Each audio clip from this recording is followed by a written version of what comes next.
Dito bahang-baha rin yan dito sa may roundabout sa malapit sa Masrik Metro Station.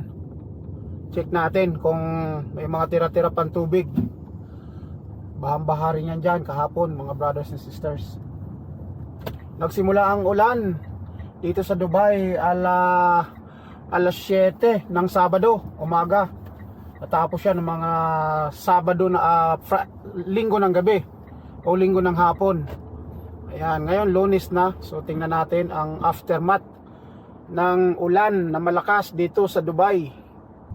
Dito mga brothers and sisters sa lugar na to, kahapon lubog na lubog. Yan dito. Pero ngayon kukunti na lang ang natira sa kalsada. Nasipsip na yata. At itong kabila na to, yung kakanan na to, nakasarado yan kahapon dahil sa sobrang lalim ng tubig. Yan, itong lugar na to malalim ito kahapon mga brothers and sisters.